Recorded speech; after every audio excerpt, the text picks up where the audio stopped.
Good evening, everybody. Thank you for joining us for the final live episode of In It Together with the Dunlaps. I am Shekema Dunlap, And I'm Deante Dunlap. and we're the Dunlaps. Yes, we are. All right, y'all. So this is our last live stream of 2022. And part of what we're doing tonight is just talking about like a year in review. So we've only had a couple shows. This is episode, what, six, babe? Yes, this is episode 6. Episode six. But there's so much that has happened in 2022 that is worth discussing. So we're going to start it off with our usual, today in history. And then we're going to take a moment to kind of like count down some of the top stories, and count down maybe like a little bit of a misnomer because we're not going to go in any type of order. We're just Right. going to talk about shows that, not shows, we're going to talk about stories that matter to us in this year. And then we're going to close out with a little reflection because I feel like as a teacher, how do I know you learned unless we talk about it? We got to reflect, right? So not only is learning new information important, but processing it, and then what are you going to do with it? That's like the wisdom part of it. That's like the Right. application piece of it. And so that's kind of going to roll tonight, babe. You okay with that? Oh yeah, because as a business person, as a team leader, as an IT professional, you have to look at what you've done to get better for going forward. If you don't reflect on the past, how will you ever build for the future? And if you don't learn from your lessons, you're That's doomed to it. repeat them. So you have to review what went, not just went right, what were your opportunities, what didn't go right, and what kind of fell in the middle, improve in general. So yeah, I think Yeah, that going back and looking at your trail, looking at the trail that you've blazed to see if you could do anything better is always a good rule of thumb. I love it. I So love it. let's do All it. right. So, as usual, we're going to take a page from the Equal Justice Initiative's calendar, and we're going to talk about what happened today in history. So today's historical event took place in North Carolina. Okay. And this was December 27th, 1919. The headline says White Mob Lynches Black Veteran Powell Green in North Carolina. Mm. Right. On the night of December 27th, 1919, a 23-year-old Black veteran named Powell Green was lynched by a mob of white men near Franklin, North Carolina. After a prominent white movie theater owner was shot and killed, Powell Green was arrested for allegedly committing the crime. During the era of racial terror, white allegations against Black people were rarely subject to scrutiny and often sparked violent reprisal, even when there was no evidence tying the accused to any offense. Many African Americans were lynched across the South under the accusation of murder when mere suggestions of Black on white violence could provoke mob violence and lynching before the judicial system could or would act. While policemen were moving Powell Green from the jail in Franklinton to the larger city of Raleigh, before he could be tried or mount a defense, a mob kidnapped and brutally killed him. The mob tied Mr. Green to a car and dragged him for half a mile before shooting him with dozens of bullets and hanging his body. It was not uncommon for lynch mobs to seize their victims from jails, prisons, courtrooms, or out of police hands. Though they were armed and charged with protecting the men and women in their custody, police almost never used force to resist white lynch mobs intent on killing Black people. In some cases, police officials were even found to be complicit or active participants in lynchings. Surprise, surprise. Wow. Newspaper sources suggest that this was the case in the lynching of Powell Green. Um, One witness reportedly testified that though there were 5 officers in the police vehicle transporting Mr. Green, he was, quote, taken from the car by the mob without the least trouble. Mr. Green's body was found the next morning riddled with bullets and hanged from a small pine tree along a road 2 miles from Franklinton. According to press accounts, quote unquote, souvenir hunters cut buttons and pieces of clothing from the body and later cut down the tree to yield grotesque keepsakes. Mr. Green was only 23 years old when lynched and had served in the Army during World War I. Rather than thanked for their patriotic service, Black veterans returning from war during the era of racial terrorism were targeted for violence by white supremacists who worried military service would make these men leaders in the Black community and render them committed to fighting for racial equality at home. One news account of Mr. Green's lynching blamed him for his own death. Again, surprise, stating, quote, it seems that he was disposed to think well of himself and was self-assertive. Paul Green's lynching was the second in 5 months in Franklin County, North Carolina. And that was our Today in Racial Justice History from the Equal Justice Initiative, December 27, 1919. And like history is, I mean, in fact, I mean, at the least, brutal, depending on which lens you're looking through. And, when you think about these obscene acts Yeah. against other people, the taking of human body parts as if it's a souvenir, like you don't have the same thing. It's just, to take someone's, just a literal piece of them. And it's like the number one, the thought process, the mindset you have to be in, that a person will have to be in to think that that's okay, to think you have the right or the authority or the liberty to do such a thing, to dehumanize somebody to that level, to where they view us like bugs, like critters to be disposed of, and to be, and to be like almost like a trophy, like we were animals, we were completely disposable, and and therefore the taking, and it's heartbreaking, it's heart-wrenching, it makes your stomach curdle. It's just a raw, like a really raw depiction of history, and to know that that was happening at one point in time completely unchecked, and I say it all the time that I'm grateful for the time that I was born in, to be able to, to have the right to defend myself, to have the right to defend my family and my property, to have a right to be acknowledged as a human being, and it's just shameful that we almost had to prove it. We had to come to this point. It wasn't an automatic, it wasn't a natural thing at one point in time in this particular in this particular piece of land.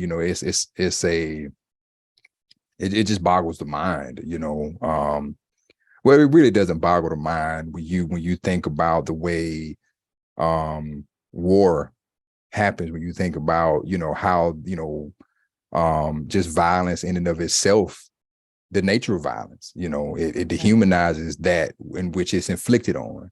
That's how, people can can commit atrocious acts of violence without any type of remorse, and continue to do so, And I think you made an interesting point, because I don't think we had to prove anything, right? Like, I think they always knew. Not only that were they aware of our humanity, but they wanted to convince us of inhumanity, right? Like, I think they knew, but the lies that we tell ourselves, to justify bad behavior, the lies that we tell ourselves to justify our greed and avarice and just grotesqueness, I think they always have known. I think that lie was like concocted to, okay, well, if I just pretend, like I believe I can fly, right? Like, I'm just going to believe that these are not humans, and then I can justify my own inadequacies or mediocrities or whatever the case may be, right? And so when you said that, it made me think about one of my favorite quotes from Toni Morrison, and she said, the very serious function of racism is distraction. It keeps you from doing your work. It keeps you explaining over and over again your reason for being. Somebody says you have no language, and so you spend 20 years proving that you do. Somebody says your head isn't shaped properly, so you have scientists working on the fact that it is. Right. Somebody says you have no art, so you dredge that up. Somebody says you have no kingdoms, so you dredge that up. None of this is necessary. There will always be one more thing. That constantly moving goalposts. And and when I said the word prove, I think where that came from, because the thing that cycles often is the picket signs that stated I'm a man. Yeah. That's where, to constantly say, hey, I'm a man too, but then when you read the art of war. The art of war teaches you to dehumanize your opponent. That's it. Because you don't, because if you tune into their suffering, you won't achieve your ultimate goal. And the ultimate goal is to win the war. And in the art of war teaches you to block out their cries, block out their the parts of block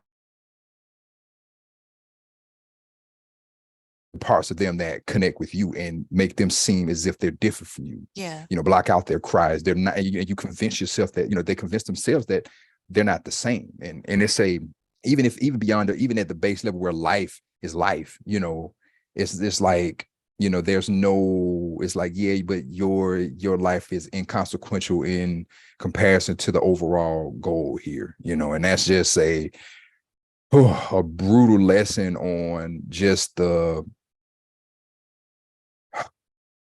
how dark the human heart can get sometimes.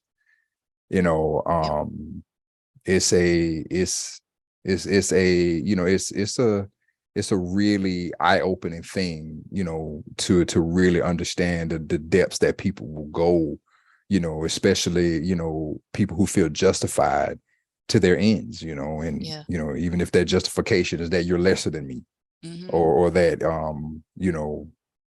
I need somebody to do this, so you're the least common denominator, so you're gonna get this work, whether you like it or not, Yeah. And I think those I'm a man signs were more for the people who were holding them than anybody else, right? Like when you're climbing out of the psychological prison that you've been in, right? The psychological plantation that you've been on, you have to remind yourself of your humanity just as much as you need to put other people on notice of your humanity, right? Like not trying to convince them, but just letting them know, I know I'm a man, and therefore I demand that you treat me as such, right? So like my humanity is not up for debate.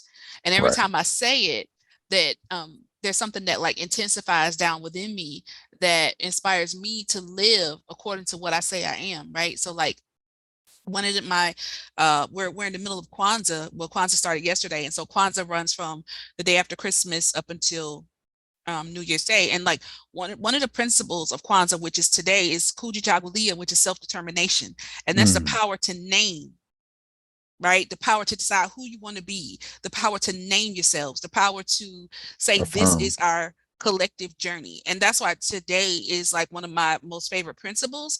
And the other principles are Umoja, which is unity, Ujima, which is collective work and responsibility, Ujama, which is cooperative economics, Nia, which is purpose, Kumba, which is creativity, and then the last one is Imani, which is faith. And all of those things like, just resonate with me in this journey as an African-American woman or a Black woman. But the power to self-determine, to me, that just, I don't know, that just does something to me in a different way, because like until you rightly identify yourselves, all the rest of those principles, you're just reaching for those, you know what I'm saying? But it's impossible to achieve unity unless we correctly identify who we are and what we believe in and who we want to be, right? Like you have to know that before you can even begin to, I be don't know. free.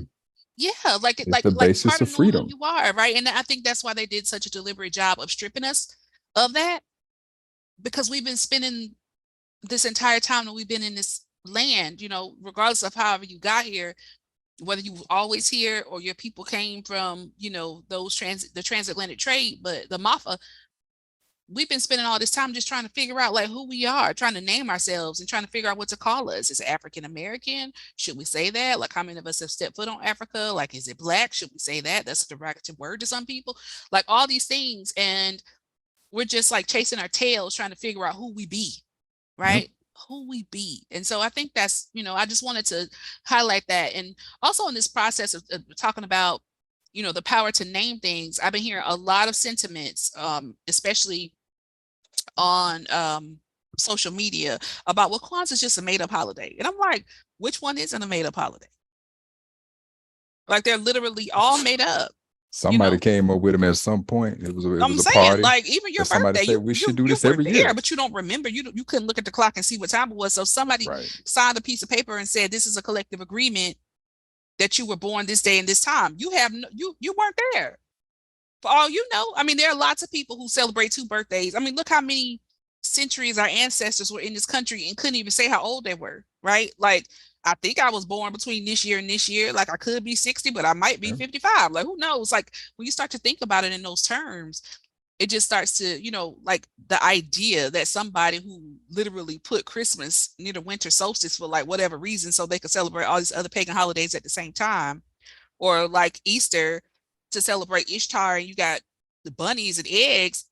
You go to church to get bunnies and eggs. That just makes sense to me. Like, if it's Resurrection Sunday, then it's Resurrection Sunday. But like, to say that Kwanzaa is made up, like all the holidays are made up. Right. So that's just my 2 cents on that. Well, I mean, I'll say this about I wanted to you mentioned self-determination. And I think that is the basis of that's one of the foundational principles of freedom. To Yes. be truly free, to be able to say that I am the true I am.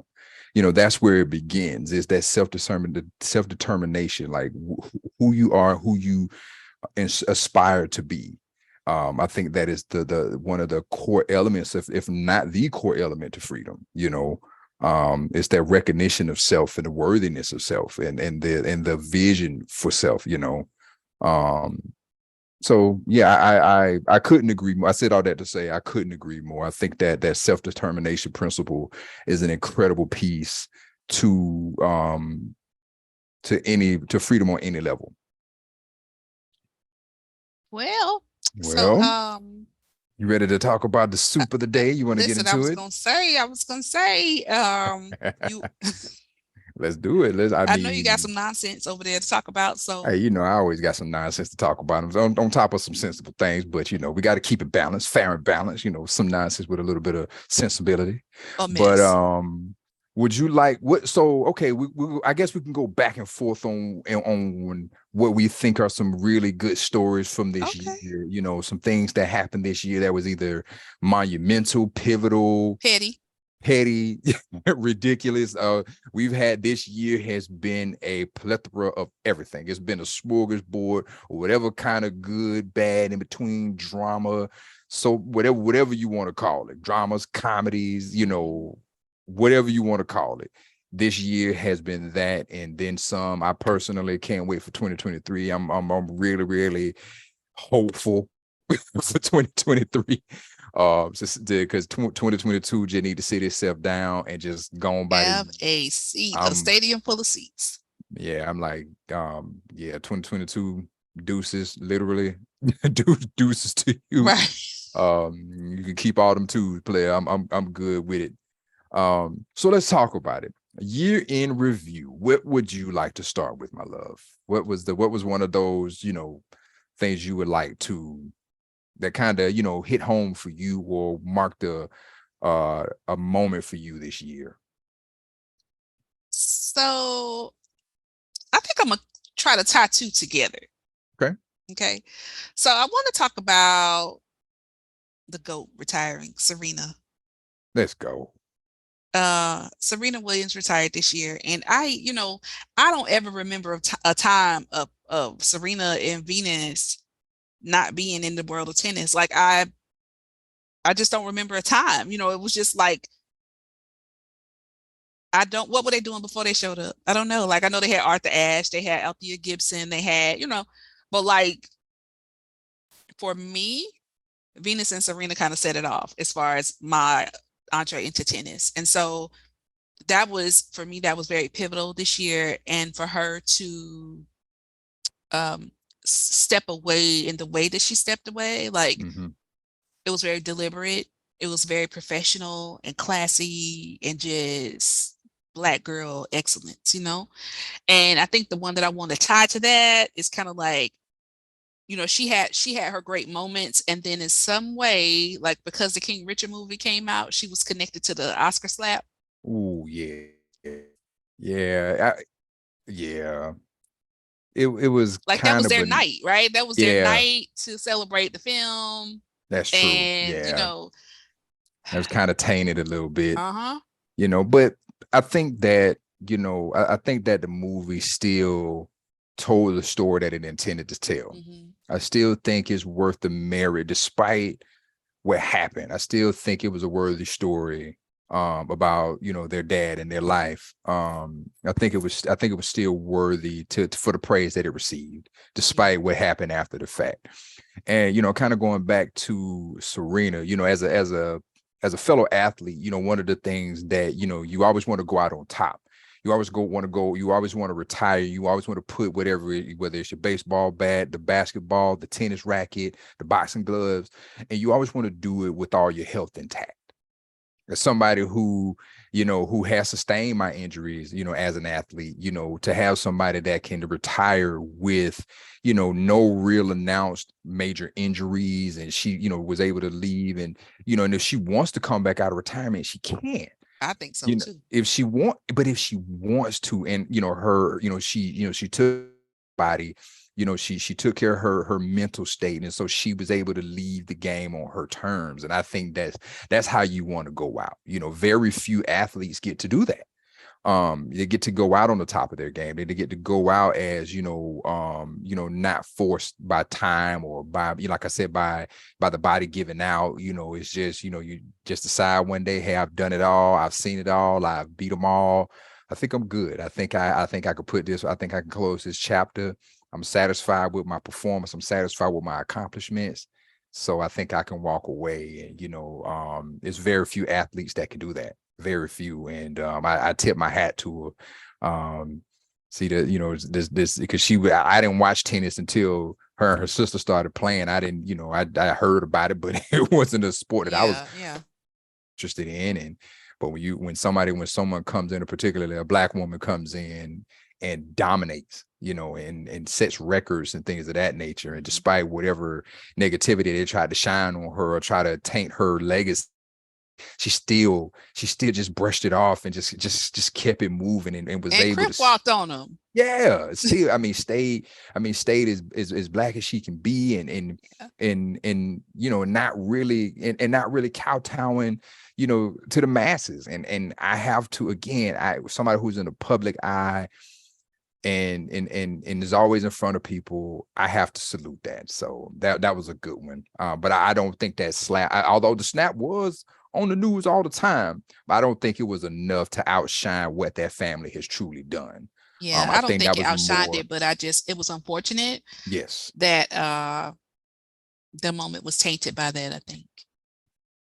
Honestly, I think it tainted Will Smith's life more than it tainted anybody else's. Oh, So to be absolutely. perfectly honest, so Absolutely. um, but that was a good one, babe. That was a good one. That's how I'm gonna lead teaching. See walk. That's how you go. That's how you do it.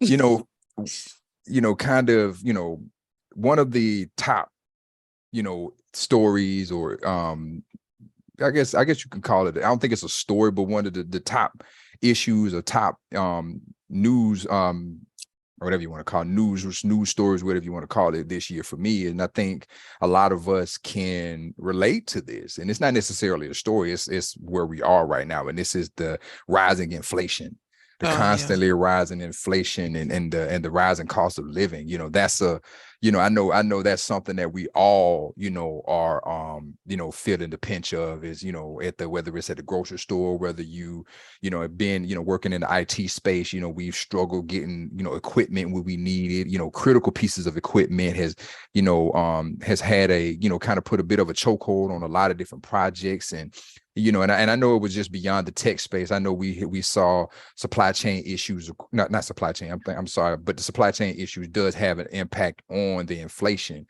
But I was going to tie those two together. I kind of jumped the gun, but I know that the inflation has hit all sectors of the market. We're feeling it. It's whether it's at the gas pump, the grocery store, just regular everyday things generally cost more, and then there's a lot of micro and macroeconomic factors that are contributing to that, but the big kicker is, how is it, we're seeing rising inflation, but also at the same time, companies are making, record profits too. So there's a So, while the costs are going up, people haven't stopped spending.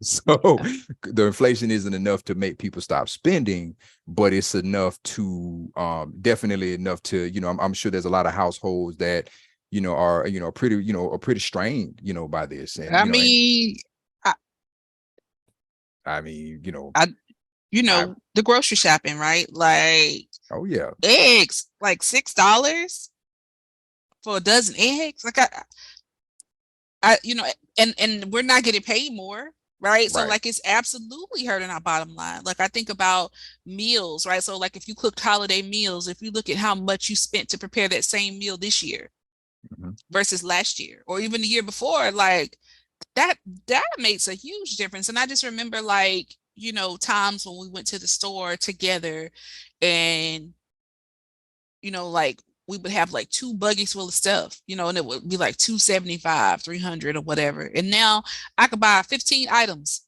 It'd be the same and I'm price. spending 250. Yep. 15 items, right? Like even body wash is almost $9 a bottle.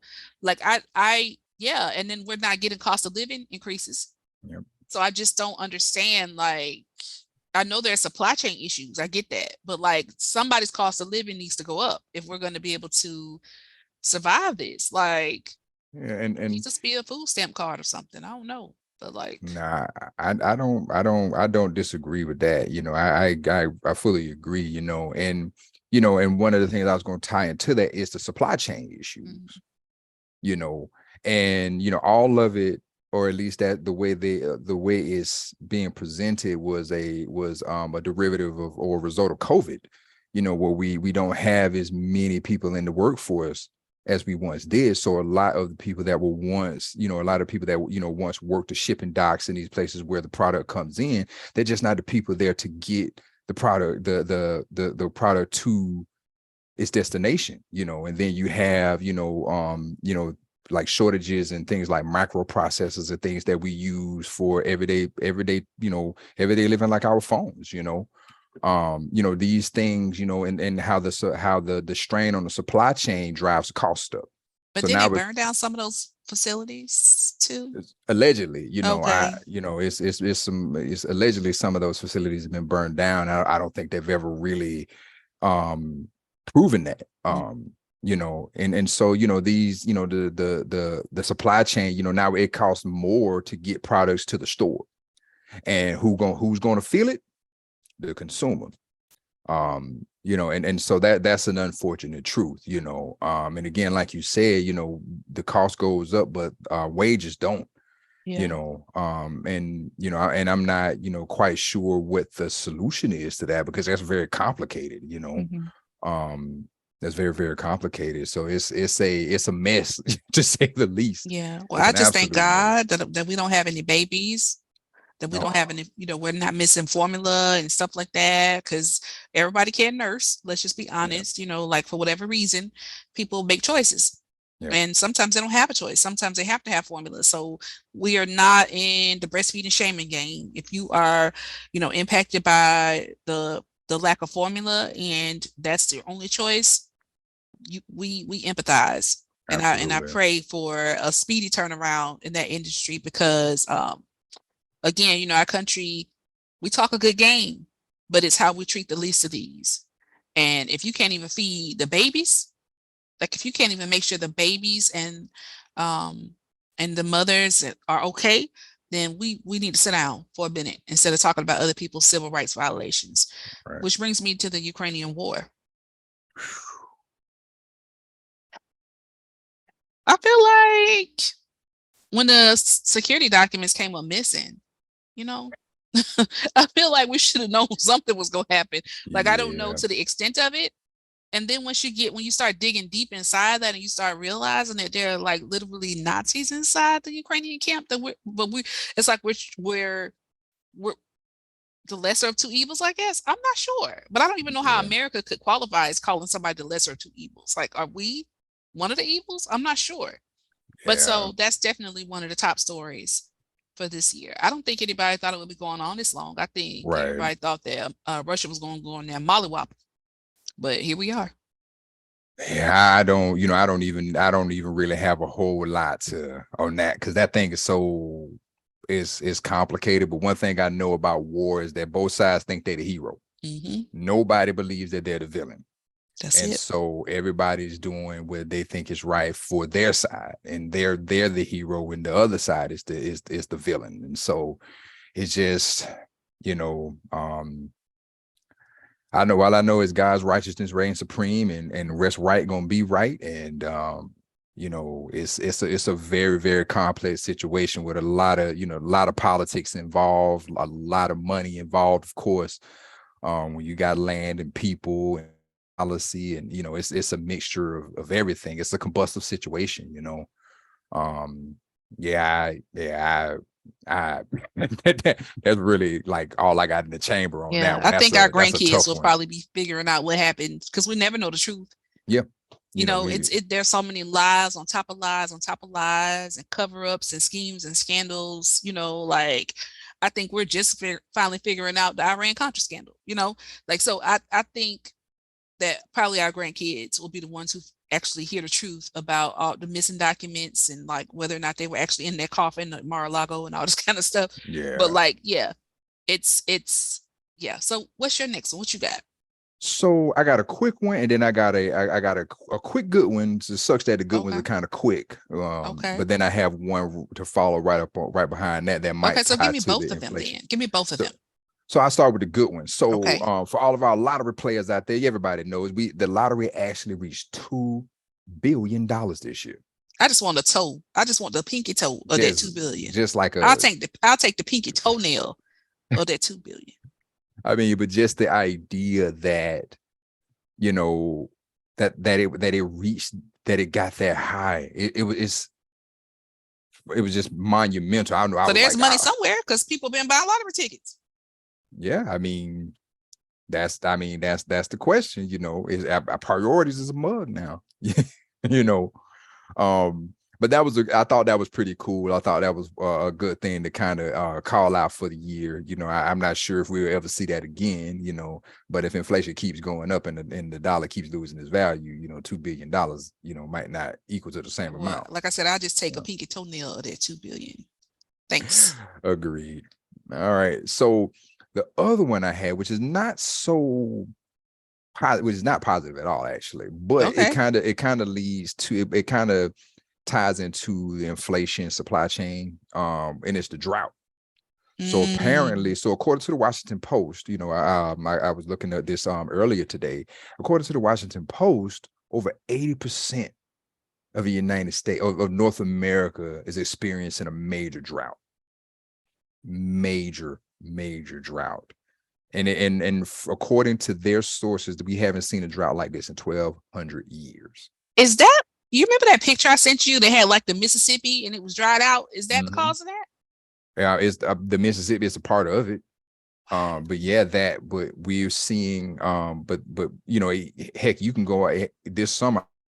I could see it outside, just in the backyard, you know, with Yeah, the now here in ground literally Texas. cracking and breaking apart. You know, I was, you know, it was doing a number on our fences, and But I I'm feel pretty like sure. Texas, that's different. Like I feel like we're the cause of a lot of our own stuff. Like I feel like God is in a holy war against Texas. I wouldn't say that, but Like it's just some. I do think Texas lack trees, and you know, trees will help block some of the sunlight. But you know, in this kind of climate, you know, trees aren't really central, say, because we're not really near any water, so we're I like kind of my in version a. better. I feel like God is just not pleased with Texas, and Yeah, I think you can go either way, you know, because it's some, you know, as much as with its struggles, it does have its good points, you know. I wouldn't have lived here as long as I have if it didn't, um, but yeah, but the drought is a huge thing, and I'm sure that's impacting things like produce.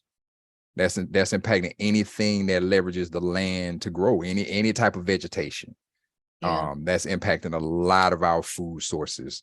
You know, and that's not only just, you know, anything that grows out of the ground, that's anything that depends on the land, cows, you know, goats, sheep, things, you know, animals that, you know, that graze off the land. They're impacted greatly by this drought, you know. I don't know if you saw I think that was this year when they were showing just the line of cows that would just killed over and just I saw died, that. you I know, mean, and I I buy, don't know. like I said, I buy the groceries. Well, I purchased the groceries. Okay, let's be frank. I receive a grocery allowance, and I'm not ashamed. Okay, I'm a very well taken care of woman. We are in this together. We are a family. We're in it So together. So he yes, writes the indeed. checks. I mobile deposit them. I purchase the groceries. I go pick them up or have them delivered. He lifts the heavy stuff and brings it into the house, and we put them all up together. So it's truly collaborative from beginning to end. We But make it when I saw happen. cabbage went up, cabbage, that's like, But it went up, and but the cabbage got smaller. The I'm like, cabbage, the $2. prices I went mean, up. there used to be a time when you could feed a whole basketball team with cabbage for like $3. And I'm trying to figure out, like, when I saw stuff like that going up, I was like, something is off, because cabbage is like what you eat when you don't have nothing. Like, you can get a cabbage if you don't have nothing else. And cabbage is like $3 now, and it's like teeny tiny. You need two of them just to even feed two people. I'm confused. So yeah, I know about Yeah, it the can, drought and its effect on the and we don't know if it's from our carbon footprint. We don't know if it's from, if it's, linked it. Well, I'm sure it's linked to both climate change and our mhm, carbon footprint. mhm. And so we just haven't figured out how to mitigate it. We haven't figured out, how to work around it. We have too many industries built around these things that a lot of people aren't willing to lose that money. And so Meanwhile, they said Bill Gates owns like 5 billion acres of farmland. that's a lot of acres. Uh-huh. That's a whole lot of acres. Hmm. Wow. Well, So the somebody knows something. the mind wanders. Uh-huh. Somebody knows something. All right, Sugar So Pie, what you got next? What's on your so I want to talk about two judicial things.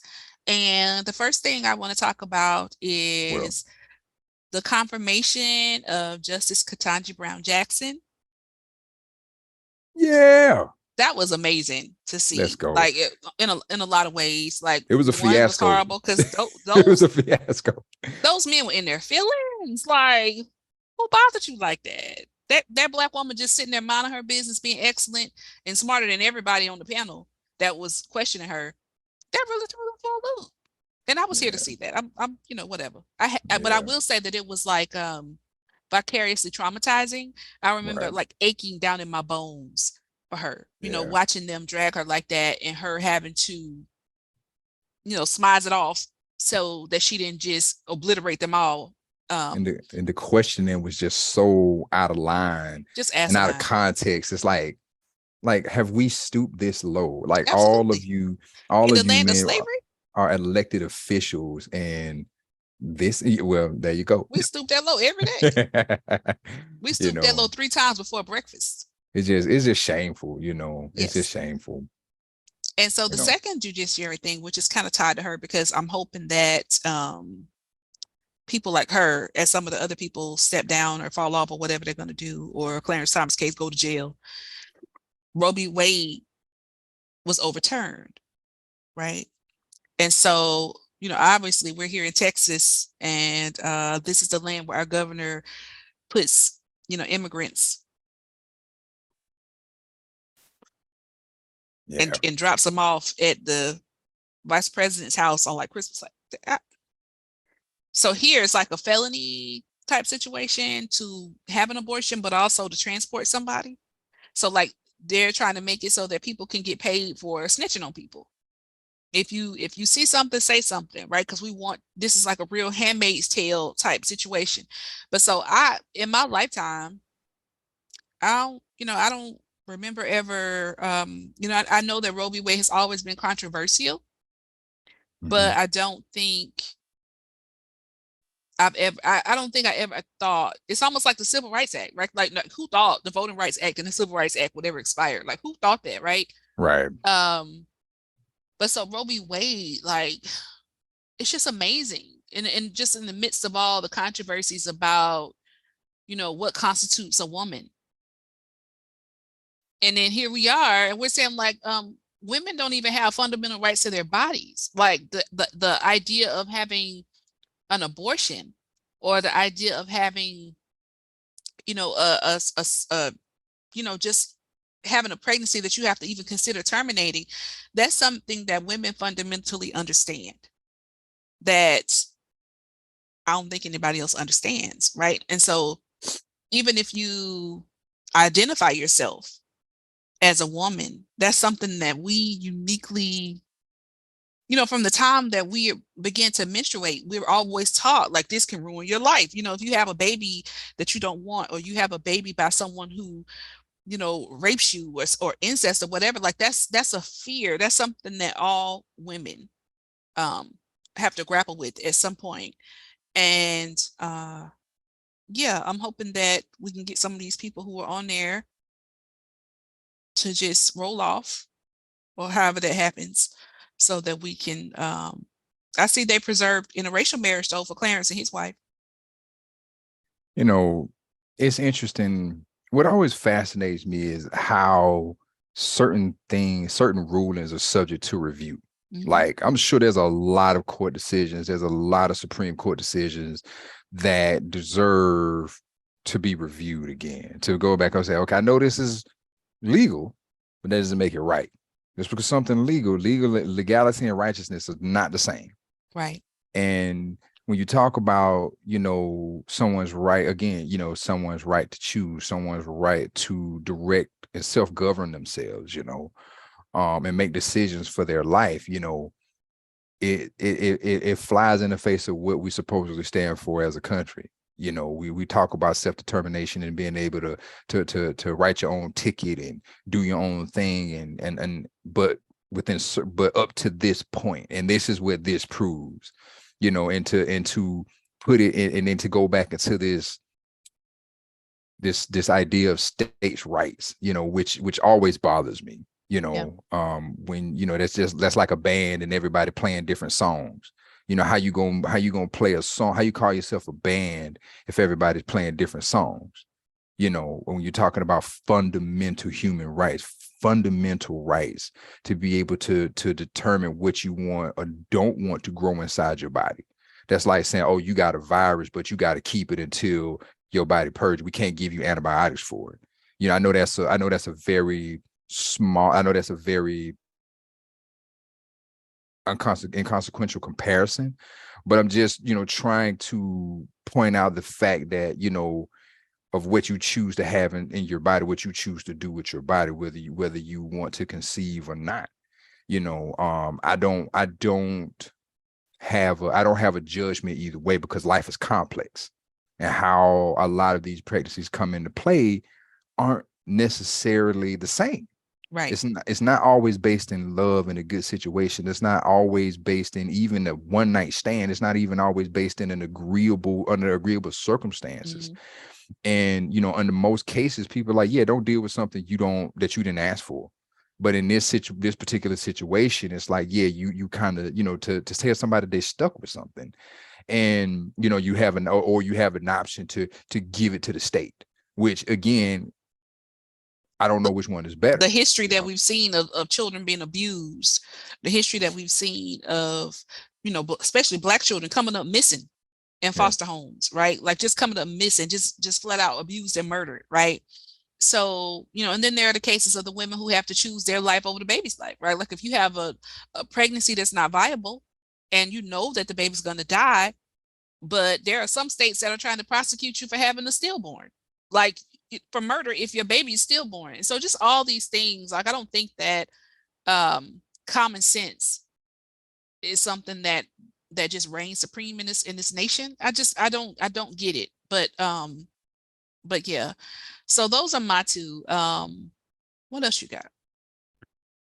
Looking at my list,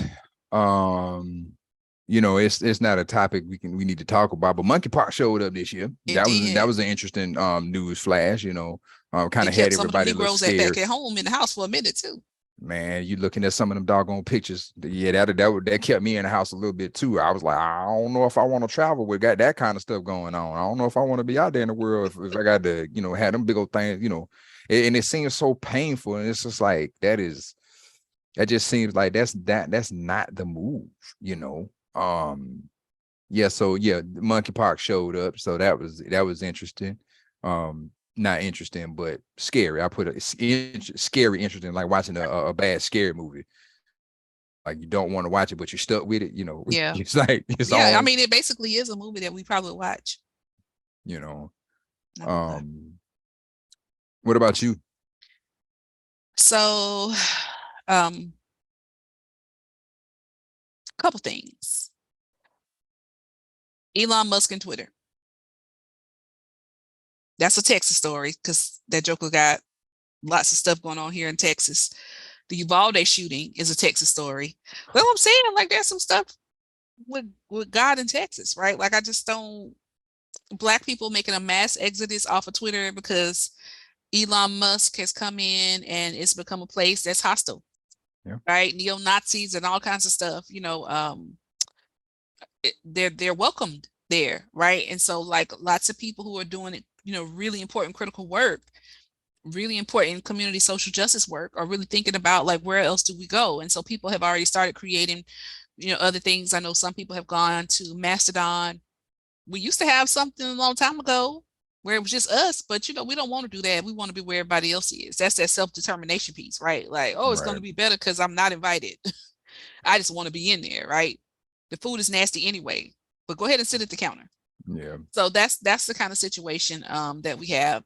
Um, and Uvalde, I know that you wanted to talk a little bit more about all of the mass shootings, but those are my two Texas pieces. Well, I mean, I didn't really want to go into depth, but the fact that any mass shooting is one too many, That's it. and it's like I never it's combat is one thing. You're both sides fighting for a cause. You fighting for this side fighting for their reason, side fighting for their reason. But to just walk them somewhere and just gun down defenseless people, it is the and then have the cowards kill themselves.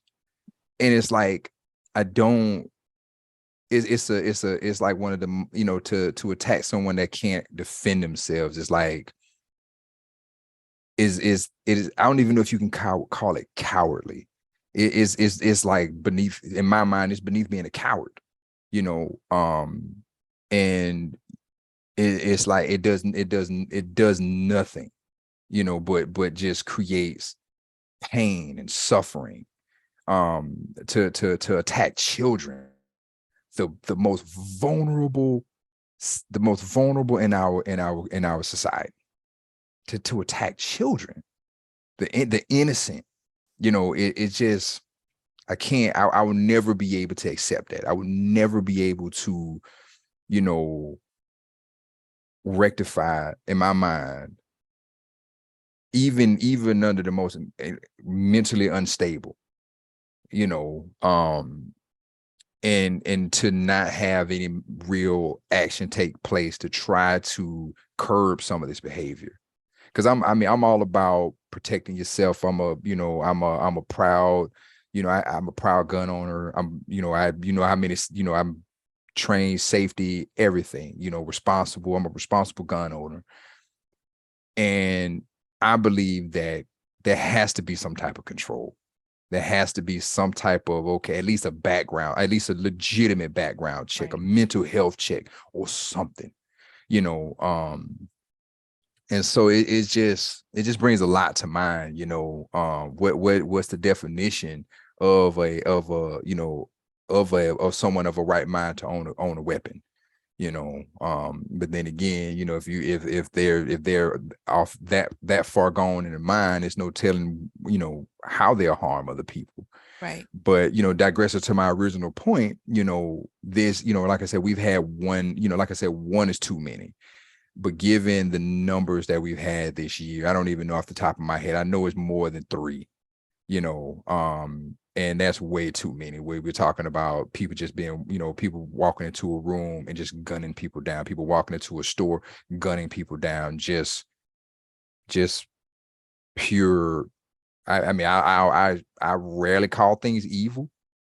I rarely use that term, but that's like unadulterated in my mind, Yeah. and that's something I will cast judgment on.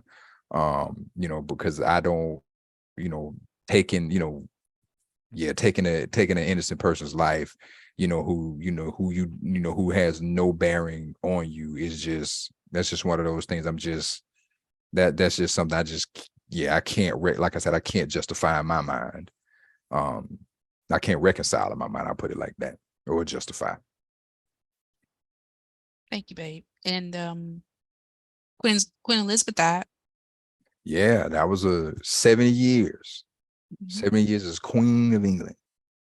That's a long time to set policy, to get things, to run things. That's So all I want to say. yeah, I mean, I don't have a whole lot to add there. Mhm. Rest in peace. I I respect the guess. dead. I mean, yeah.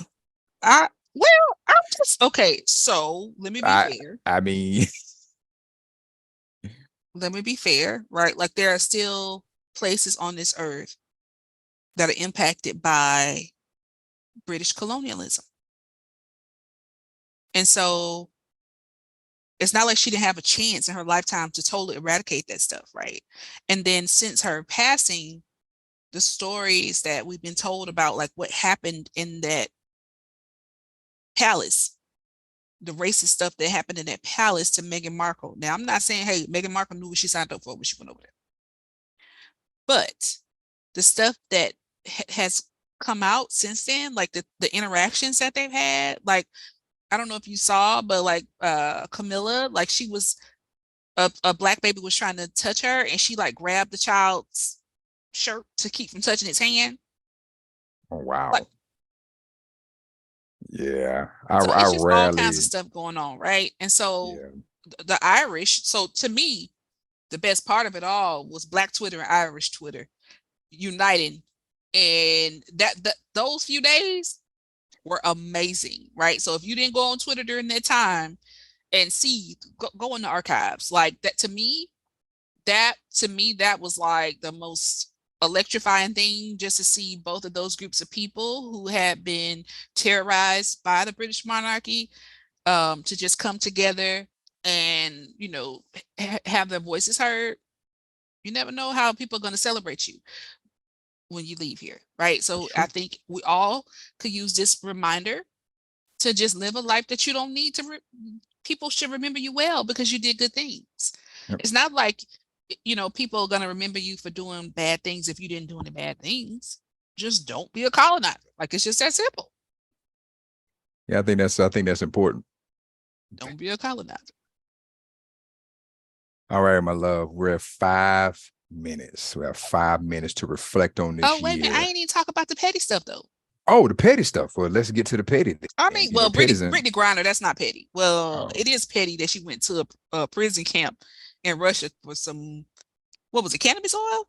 yeah. Well, I think she had a vaporizer or something, or Yeah, that's kind of petty. Like a whole that was prison irresponsible. I in Siberia, can't. wherever they sent her, a gulag. That was a Yeah, lot. So that anyway, I'm glad was she's home. that was mad irresponsible. And while I'm pretty sure what she experienced and endured was pretty rough. I'm Mhm. pretty sure that was, nothing like she ever expected to endure in her life. But that was pretty like you go into a whole nother country. You didn't think to look at their views on that. But I think she's been there, right? Like she's played with their teams. That's She true. So probably got it from she somebody over there. So I mean, it's not like I mean, just think about the states here where it's illegal. That doesn't mean people aren't doing it. true. That's also quote unquote irresponsible if you look at it in those terms. Like, but that has never stopped anybody. Like, think about all the stuff that's illegal here. Yeah. Yeah. But I mean, I'm glad she's yeah. home. Yeah, me too. Yeah, I'm glad she's out of there. I'm glad, like I said, I'm sure she went through some pretty tumultuous things, during that time. And, I wouldn't wish that on anybody, regardless of whether they're irresponsible or not. Because, punishment in another country are not the same as It's not at it's not, all. especially It's when they know not. you from another country. So you're gonna get special treatment. And I don't know if that's always works out in the best way for you. So I don't never want to experience to find out. So I'm good where I'm at. And then the last of petty news for 2022, We had two celebrity trials that just Oh stayed Lord. on everybody's nerves. Johnny Depp and No. Amber Heard, and Megan Thee Stallion and Tory Lanez. All of which could have just not been on the news. But for some reason, it was important enough to All make the of it, right? headlines. And so But I guess yeah, the petty news is important. I guess that's what keeps the train moving. You know, because every the bit of shade fuel room, counts. right? Yeah. The shade room, ice cream conversations. Like we go Yeah. to those. Listen, don't act like you don't follow them on Instagram. Every bit of fuel helps, I know you do. regardless of where it comes from,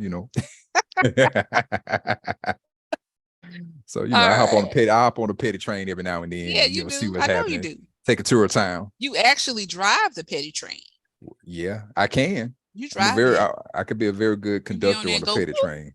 You pull the little, yeah, Throw some toot your little coal in it whistle. in the engine and everything, keep it going. That's it. Actually, it's electronic, so we don't do the coal. I just push the lever forward. We move faster, we go slower, however you want to do it. All right, babe.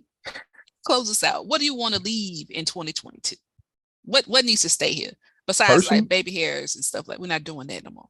Personally, I mean, I can say most of the things we talked about, we reflected on that they were not necessarily positive. There were a few bright spots in it, like Serena and just the $2 billion jackpot, and that it wasn't a whole lot. I mean, I'm pretty sure there was, but the things that made the headlines it wasn't a bright sunshiny year, at Mm-hmm. least from the perspective that I saw things.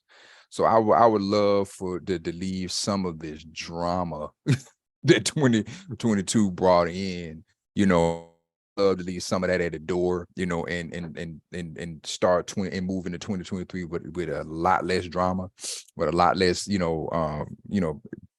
petty can help keep things moving forward. But the drama, I just, Yeah. you know, I've had my feel of that. It was, I stopped watching the news because I got tired of hearing bad. I got tired of hearing bad news. I got tired of hearing things that, I got tired of reading things that's supposed to make me afraid or worry about this. Mm-hmm. Mm-hmm. I want to leave all the worry, all the doubt, all of the hate, man, all of the just anxiety, Yeah. not knowing what's going to come. I know that's a part of life, but when you're anxious about it, are we going to go, or is something going to jump off, are we going to go to war tomorrow, Yeah. or is the what's going on, is the inflation ever going roll backwards? I mean, is it going to keep going up? It just, all these things that just create all this tension and worry. I would just love to leave that stuff, like, stick a fork in it, leave it in Yeah. 2022. I think you're right though, babe, because we've been living the past few years in constant state of fight or flight,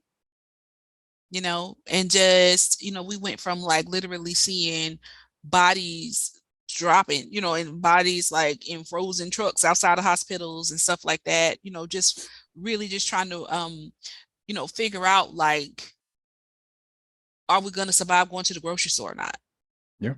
Yeah, that part. Like running out of Lysol and just all kinds of things. And so, like for me, I agree. I What I hope to leave behind in 2022 are whatever my self-sabotaging beliefs and doubts are. We've been talking about that a lot. Like all those things that have me doubting whether or not I'm going to get better, or if better is possible, or um, feeling stuck. I Right. hope 2023 is a year of rebirth, right? Agreed.